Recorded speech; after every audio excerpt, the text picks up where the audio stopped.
You're listening to a sermon podcast from Redemption Hill Church, recorded at one of our worship services. Good morning, everyone. I'm Joshua, and we'll be reading from 1 Samuel chapter 17, verse 55 to 18:30.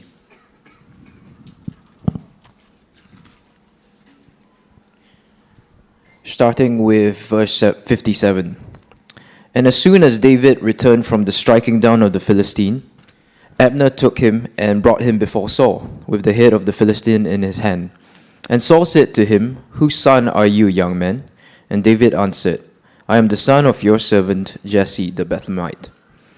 As soon as he had finished speaking to Saul, the soul of Jonathan was knit to the soul of David, and Jonathan loved him as his own soul. And Saul took him that day and would not let him return to his father's house. Then Jonathan made a covenant with David because he loved him as his own soul. And Jonathan stripped himself of the robe that was on him and gave it to David, and his armor, and even his sword and his bow and his belt. And David went out and was successful wherever Saul sent him, so that Saul set him over the men of war. And this was good in the sight of all the people, and also in the sight of Saul's servants.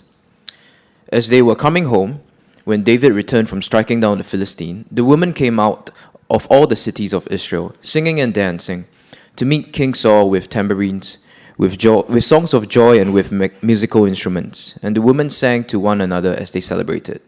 Saul has struck down his thousands, and David his 10,000s. And Saul was very angry, and this saying displeased him. He said, "They have ascribed to David 10,000s, and to me they have ascribed thousands.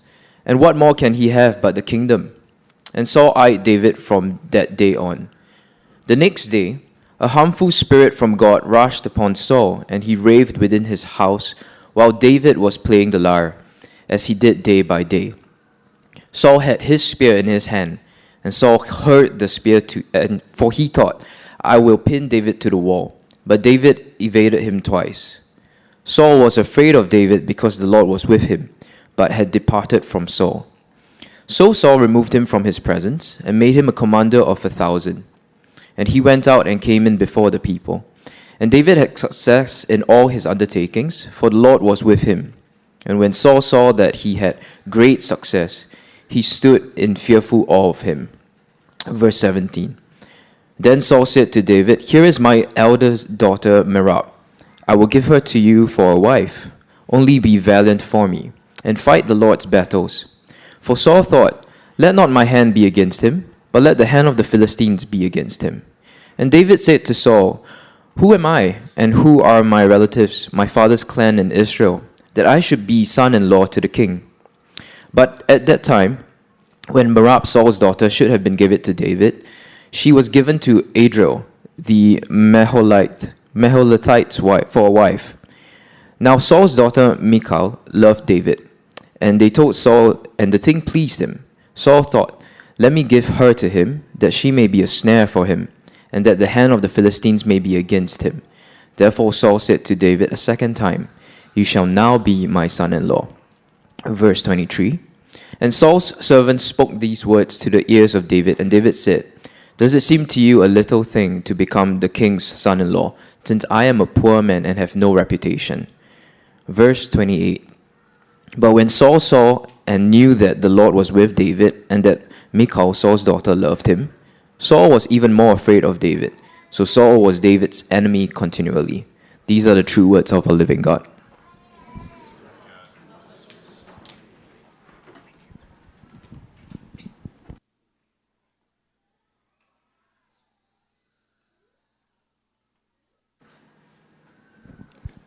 Good morning, everyone. Very happy to be with you all this morning. My name is Trent, and I'm going to be preaching to you from 1 Samuel, continuing our series here in 1 Samuel. I'm going to be preaching mostly from chapter 18. So let me, as I start, let me just back up a little bit, 2 chapters, and give you a bit of context for where we're at, okay? So in chapter 16, Samuel, who is God's judge, by God's direction, he appoints a new king for Israel. And that's David, right? David is this unlikely character to become king, and he is just living in obscurity. He's out in the fields with the sheep. And then in chapter 17, he is brought to the battlefield where he finds himself face to face with this giant Philistine, Goliath. And in that story, we see David strike down Goliath. And it's this representation of what God is doing throughout the greater narrative of 1 Samuel. He is raising up his king, his choice for an Israelite king. In today's passage, we're going to see God continuing this. He is going to continue to raise up his king, this time despite the evil jealousy of Saul. And our passage today is going to be a chilling warning towards the dangers of jealousy, as we're going to see in Saul. But it's also a comforting reminder that God has granted his people with a sacrificial king. So my main idea for today is this: the dangers of jealousy are extinguished by knitting our souls to God's King in thankfulness. I've only got 2 points for my sermon. Sorry, that doesn't mean it's any shorter. My 2 points are, number 1, building up our own kingdoms, and number 2, thankfulness for God's kingdom. Okay, and as I begin, I want to bring you on to an experience with me, okay? I want to bring you on a plane. How many of you have been on a plane before? Okay, a lot of people. Now, I want you to join me in an experience, specifically me being on a plane. Okay, as you guys can see, I'm a tall person. For me, airplanes are not the most fun thing in the world. Okay, it's a bit of a cramped experience. I'll show you a picture of what it's like for me. This is what it's like for me. Okay, knees up against the seat in front of you. Now, my wife, Callie, is quite a bit shorter than me. Okay, so for her, being in a seat is more like a lounge chair. Okay, this is what Callie looks like on the flight. Okay, she's much prettier than that, but okay, so it's not a very fun experience for me flying on a plane, but I actually don't think that that's the worst experience about flying. I think the worst experience about flying is walking back to my economy seat. Why is that? Because what do you have to walk past when you go to your economy seat? Business class.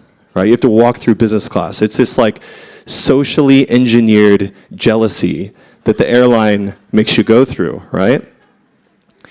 Now, jealousy is a central theme of the passage here today. So this leads me to my first point, which is building up our own kingdoms. Now, you'll often hear jealousy and envy used interchangeably, but they're actually different things. There is a distinction. Envy is more about being discontent with what you have and desiring what you don't have. Jealousy is that, but it also comes with resentment. It actually comes with an air of hostility to it. Jealousy can also surface when you don't want to lose something that you already have. Jealousy is what we're going to see in the passage today, and it is the greater danger of the two, but it's important to remember that where envy breeds, jealousy is not too far behind. So let's go to our passage. Let's start in verse 7. We'll go 7 through 9 here, and we're going to see where jealousy starts to come out. So Saul and David, they come back from battling the Philistines, and it says that the women sang to one another as they celebrated. Saul has struck down his thousands, and David his 10,000s. And Saul was very angry, and this saying displeased him. He said, "They have ascribed to David 10,000s, and to me they have ascribed thousands. And what more can he have but the kingdom?" And Saul eyed David from that day on. So this easily passes our sniff test for jealousy, right? But let's break it down a little bit more. And what I want to do is I'm actually going to steal from Tim Keller here. He does a great job of explaining jealousy in 3 parts. He says there's 3 stages to jealousy. You have compare, desire, and then resent. Okay? And let's break it down with Saul. So Saul, he hears the women singing about him and David, and he can't help but compare himself to David, right? David has killed more Philistines than him. He is higher up on the leaderboard of Philistine killers, and he desires that praise for himself. He desires the number 1 spot, and it displeases him, so then he resents David for it. This is the pattern with jealousy. We compare ourselves, we desire what we don't have, and then we resent other people. Now, I'm going to put it to you that jealousy is rampant here in Singapore. Singapore is, of course, a highly consumeristic society, like many other countries in the world, like America, where I come from. And consumerism is built on this principle of jealousy as a marketing and a sales tactic. Businesses will thrive on your jealousy because they make you want to buy their stuff. We're also driven by comparison, as Tim Keller's model points out. I was speaking to a friend of mine the other day, and she was talking about this tendency that we have in Singapore when we meet someone to categorize them compared to ourselves. We place them on a scale of socioeconomic status, and we try to determine where they are compared to us. That's the comparison. The question is, are you a jealous person? Are you a jealous person? What I want to do is I'm going to list out a bunch of different things, and I want you to listen and see if it strikes you as something that you've maybe been jealous of in the past or even currently jealous of. You can be jealous of money, possessions, houses, jobs, relationships, looks, status, comfort, age, skills, experiences, children, time, stage of life, hair. You can be jealous of anything, right? There's all kinds of things. Hopefully something struck a chord with you. James 3:16 says, "Where jealousy and selfish ambition exist, there will be disorder in every vile practice." It's pretty harsh. So when the world thrives on our jealousy, why does the Bible see it as such a bad thing? Well, I'm going to show you two reasons from the passage. These will be two subpoints here.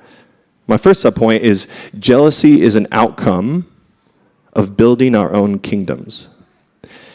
So as the subtitle suggests, jealousy is an outcome, right? Which means that it's rooted in something. And there's one line in this passage that I think reveals this for Saul. In verse 8, he says, "What more can he, David, have but the kingdom?" Whose kingdom is it? Well, Saul clearly thinks that it's his kingdom. Given to Saul by Saul, he thinks it's a representation of his own glory, his own image. He says that it's his kingdom. But David isn't starting a coup, right? There's no real physical threat to Saul or his kingdom. So what else would Saul be upset about here except for protecting and building his own image and glory? Now we're going to keep coming back to the plane, okay? So come back on the plane with me. Think about my situation. So I've walked through business class, right? And I'm eyeing all the people in business class. I'm jealous of them. And I get to my little economy seat, and I'm sulking, and I'm sad. And that little economy seat, it doesn't feel quite like the throne that I think that I deserve, right? It doesn't match up to this kingdom that I have hoped for. And it's not just a comfort thing. I know I portray it that way, but this is also a status thing, right? Business class.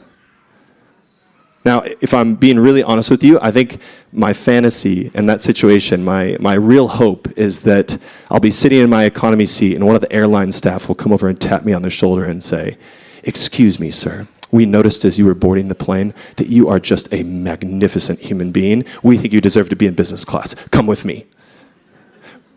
Right? But what I'm getting at here is I think underpinning this jealousy is this deep-rooted belief of what I think I deserve. I'm only thinking about myself on the plane. I'm thinking about my comfort, my status, my kingdom. And when we're concerned only with our own little kingdoms, we are not thinking about God and his kingdom. Actually, our hearts are far from God in that kind of a state. We are separating ourselves from him. And Saul lives in this place.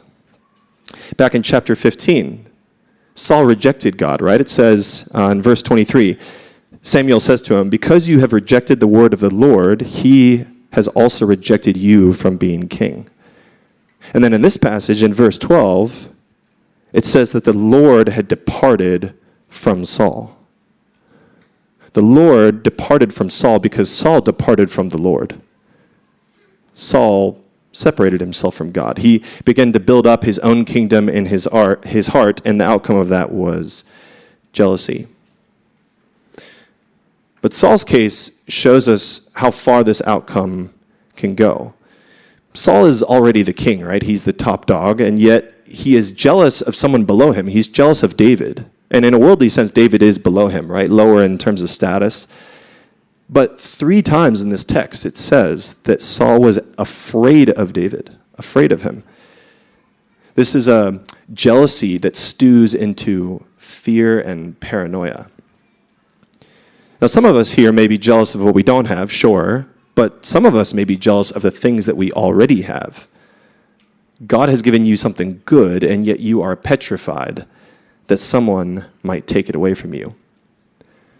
Maybe you're jealous over your job at work. You think somebody is coming for your job. Maybe you're jealous over someone you have a relationship with, a spouse, a friend, a child. You hold on to these things as prized possessions in your kingdom, and you get jealous when someone else gets too close to them. You think they belong to you. Now, a few weeks ago, Shahal played that nice video for us from Lord of the Rings, so I expect that you all went home and watched all 10 hours of the trilogy after that. You can imagine this like Gollum, right, from Lord of the Rings, deep, dark in his dark cave, caressing the ring. He doesn't want anybody else to have it. So another way to think about jealousy is wanting what others have or furiously protecting what you do have. Either way, it's something that you think belongs in your kingdom. But jealousy is not just an isolated incident. No, it's far more dangerous than that. This leads me to my other subpoint here, which is that jealousy can lead to despising and hurting others. Okay, so verse 9 has this phrase. It says that Saul eyed David from that day on. What does that mean? Has anyone here seen the Powerpuff Girls before? Yeah? Okay, I see some like ecstatic hands being raised up. Okay, the Powerpuff Girls, it was like a late 90s cartoon of these little girls with superpowers, and they had massive eyes. Their eyes were like half of their body, right? And you can see they have like these sparkles in their eyes, so like kind and affectionate. This is not the way that Saul was eyeing David, okay? The way that Saul was eyeing David was more like the eye of Sauron, right? And we know this because what happens from here is that Saul begins to perpetrate many evil, terrible things against David. Look at verse 11. It says that he hurled a spear at David, for he thought, I will pin David to the wall. So he tries to kill David with his own hands. And then in verse 17, Saul says to David, here is my elder daughter, Merab. I will give her to you for a wife. Only be valiant for me and fight the Lord's battles. For Saul thought, let not my hand be against him, but let the hand of the Philistines be against him. So first he wants to see David sent to his death by the Philistines because he can't do it himself. He already tried and failed. Second, he lies to David, saying that he can have his eldest daughter, but we know later that he gives her to someone else. And third, he tries to manipulate David's faith by telling him that he's fighting the Lord's battles. So in one verse, we see attempted murder, lying, and spiritual manipulation. Like Sauron, he is fierce and evil when it comes to the things that he thinks belong to him. Saul is defending his kingdom at all costs. Now, this may not feel close to home for you at all, but the heart that despises others because of jealousy is not so far away as it may seem here. Okay, come back with me on the plane again. So this time it's a specific, uncomfortable plane ride for me.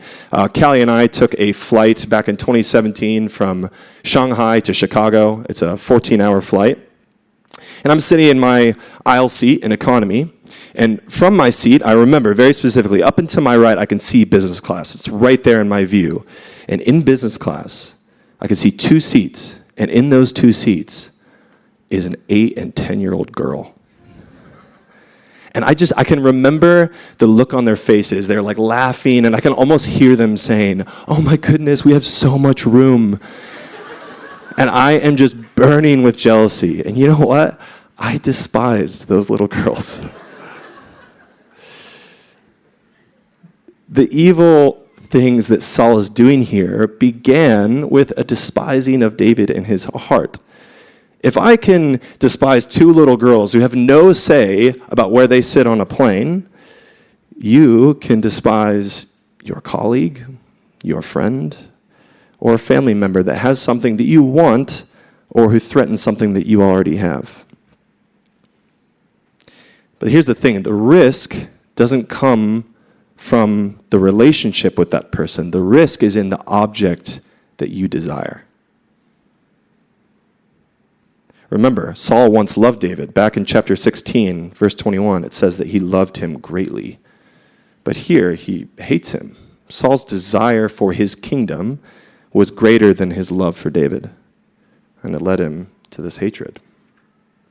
Jealousy, my friends, is a dangerous thing, and it's just one result of us trying to build up our own kingdoms apart from God. Okay, to close this point, I want to speak to a very specific application here, and that is social media. Social media may be the place where you are most susceptible to jealousy. Dante, the famous Italian poet who wrote Dante's Inferno, Dante's Purgatorio, in Purgatorio he says that the punishment for jealousy is to have your eyes wired shut. It's pretty gruesome. But the reason is because jealousy comes from seeing. So while we don't get our theology from Dante, there's definitely some wisdom in this. It may be the case with social media that you are flooding your eyes, picture after picture, video after video, with countless opportunities to yearn for what others have and you do not. It's like window shopping for your kingdom. Now, I speak from experience here. A few years ago, I noticed this in myself, and I just deleted my social media apps, except for LinkedIn. I still struggle with LinkedIn. But what I'm not saying here is that social media is bad. And I'm not saying that you have to do the same thing that I did.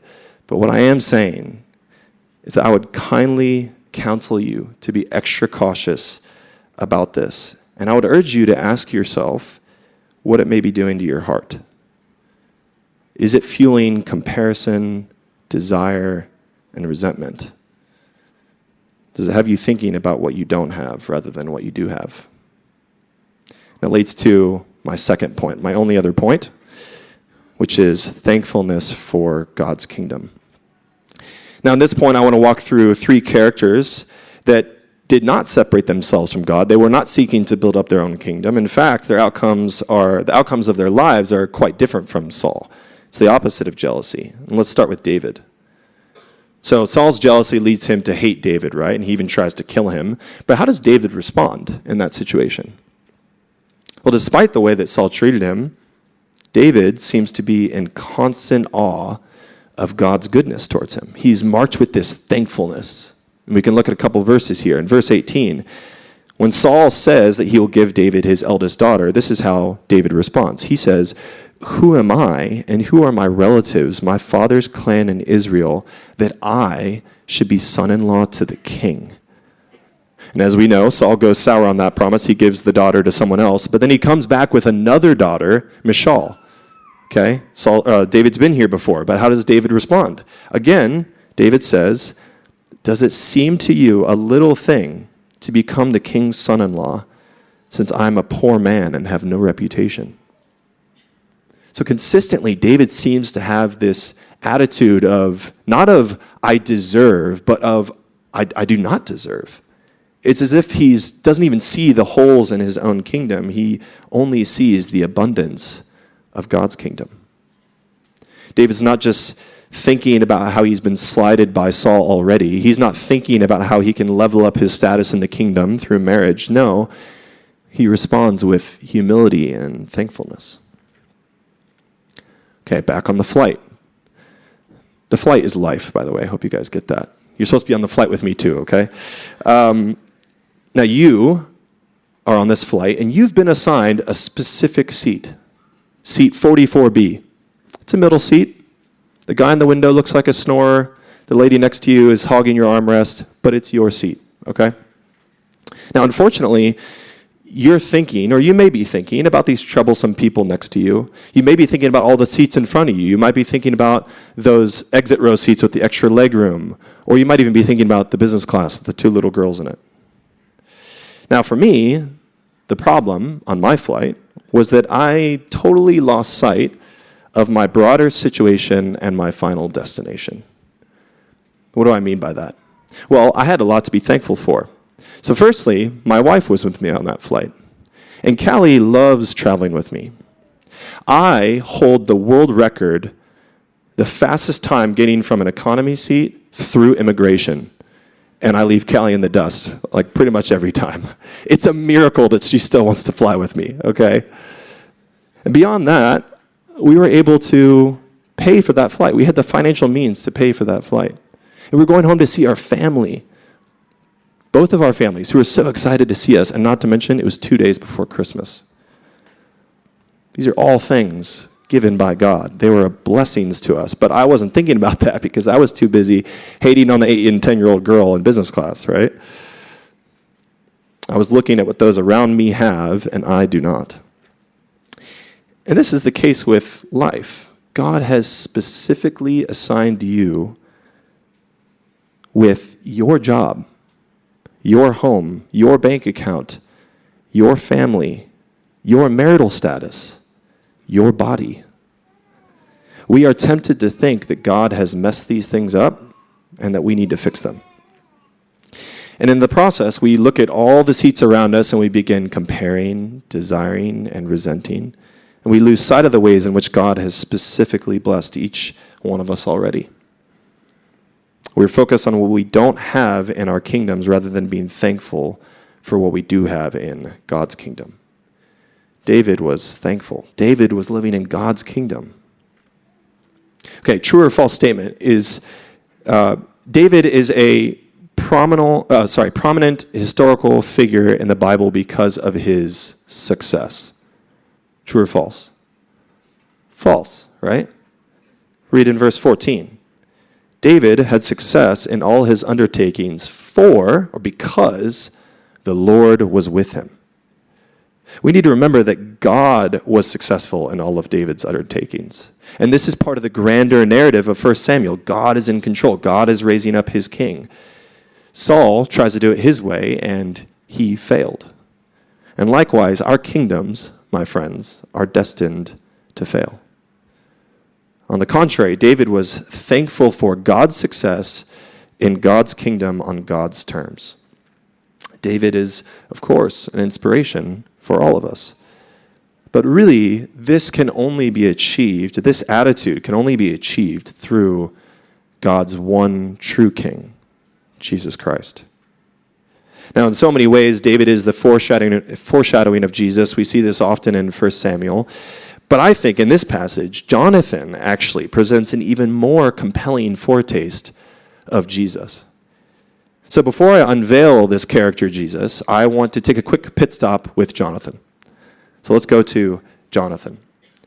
Jonathan is, of course, Saul's son. He is faithful like David, and we know this because we've seen him revealed in 1 Samuel before this. Back in chapter 14, he defeats an entire garrison of the Philistines all by himself. With his armor bearer, actually, not by himself, with his armor bearer. But we see that it's because of his faith in the Lord. That's what we take away from that passage. So we know Jonathan to be a man of faith, but we also know that he is well aware at this point in this passage of his father's shortcomings. Following Jonathan's defeat of the Philistines, Saul, his father, tries to have him killed. And then we also know that he was with Saul in previous chapters, like chapter 15, where Saul disobeyed and rejected God. And this is significant because Jonathan knows that Saul is not God's chosen king. That means Jonathan is not the chosen king. He will not be heir to the throne. And how does Jonathan respond when he sees his kingdom slipping away? Verses 3 and 4. Jonathan made a covenant with David because he loved him as his own soul. And Jonathan stripped himself of the robe that was on him and gave it to David, and his armor, and even his sword, and his bow, and his belt. This is crazy selflessness, my friends. Again, by worldly methods, Jonathan is supposed to be heir to the king of Israel. He's got nothing to gain by being David's friend. But he doesn't just tolerate David or treat him with a bit of kindness. No, he strips himself of all the symbols of his status, his robe, armor, sword, bow, and belt, and he gives them to David. He literally surrenders his kingdom because he recognizes David as God's anointed in God's kingdom. He sees God's plans in David. He sees that the kingship has been given to David and it is not his to desire. Okay, imagine you are in Singapore Airlines suites. Okay? In fact, you've always ridden in Singapore Airlines suites. You don't even know what those economy seats in the back look like. Okay? And would you give up your Singapore Airlines suite to somebody in economy? Would you do that swap? Of course not, right? This is that times 100. Jonathan's selflessness, his sacrifice here is immense. Jonathan's faith and sacrifice is a foreshadowing. It points us to Jesus. Jonathan sacrificed his kingdom and clothed David with his robes of royalty. But Jesus sacrificed his life and clothes you with his righteousness. That brings us to our last character, Jesus. Let's use this framework by which we are prone to view our kingdoms to evaluate Jesus. What I mean is, we often think in terms of what we deserve, right? What did Jesus deserve? He was spotless. He was blameless. He was perfectly obedient to the Father. In all of his ministry, he cared for the poor, the sick, and yet he received furthest from what he deserved. He was tortured and killed.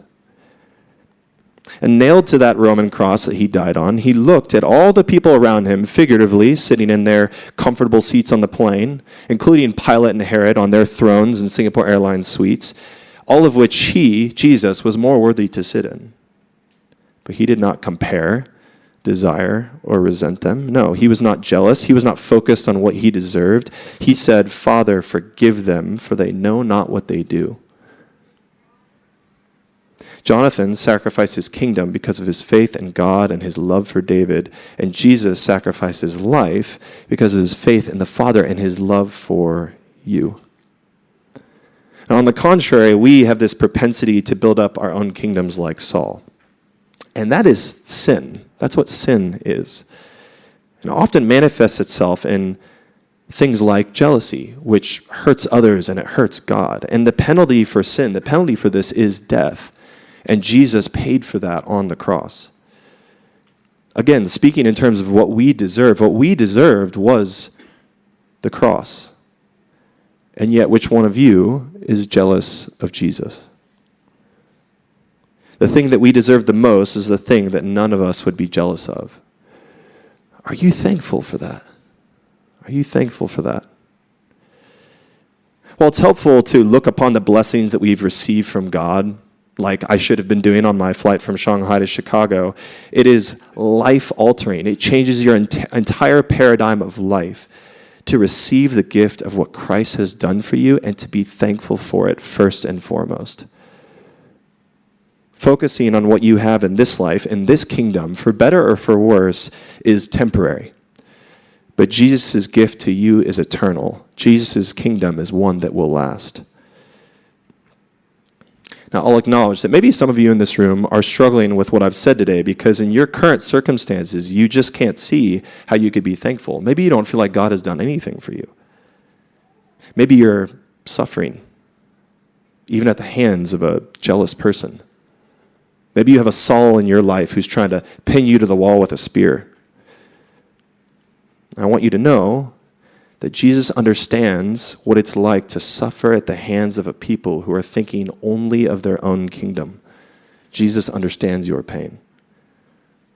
You can be comforted knowing that Jesus raised from the dead as the one true king who sits on his throne in heaven right now in compassion and love. And that means that one day he will rid this world of its evil. But it also means that he cares in the here and now about your situation. He cares what happens to you. He cares about justice.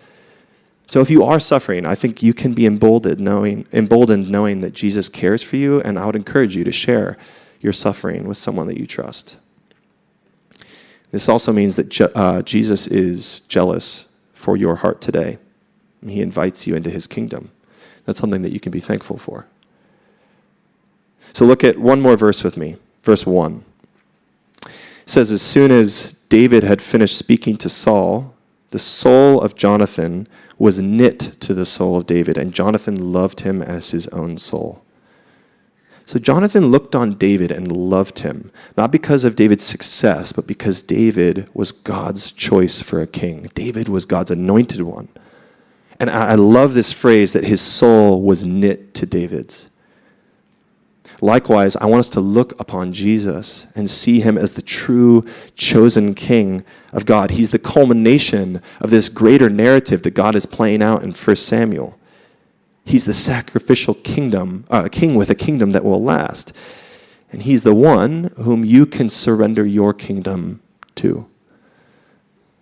And so I would encourage you to look on Christ with love, affection, and yes, with thankfulness, so that our souls would be knit to Jesus just as Jonathan's was knit to David's. Let me quickly conclude by landing the plane, so to speak. Bring you back on the plane with me one more time, okay? The flight of life. Now, how might that flight look if we got exactly what we wanted? Imagine it.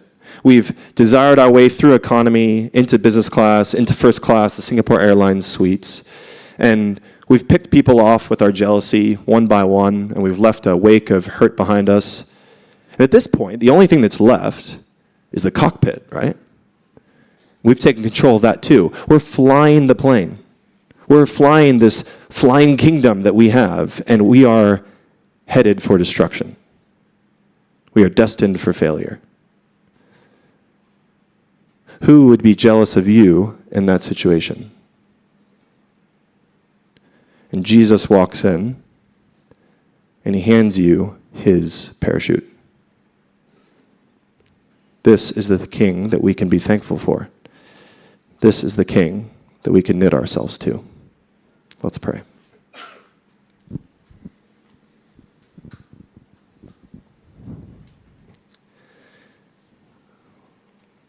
Lord God, I want to pray for those in this room who do not know Jesus. I pray that they would consider the selflessness with which you, Jesus, have extended yourself to them today. And I pray that they would look upon your majesty and your humility. I pray that they would lay down their sword, their crown, their robes, their kingdom, that they would knit themselves to you, our King. And for those who know Christ, I confess alongside them that we are often focused on what we don't have rather than being thankful for what we do have. Jesus, help us to always begin in thankfulness with you. Our souls are already knit to yours, Jesus. That can never be taken away. There is no greater gift than this. Lord, help us to fully realize what we have in you. Help us to continually lay down our kingdoms to follow you. Help us to realize that we need not be jealous of anyone or anything. I just want to give you a moment to reflect on God's choice of a king.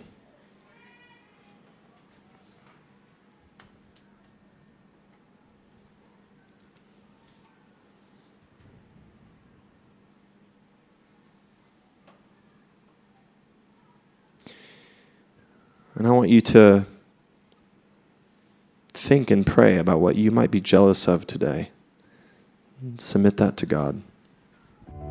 You've been listening to a sermon podcast from Redemption Hill Church. You can find more of our sermons online at www.rhc.org.sg.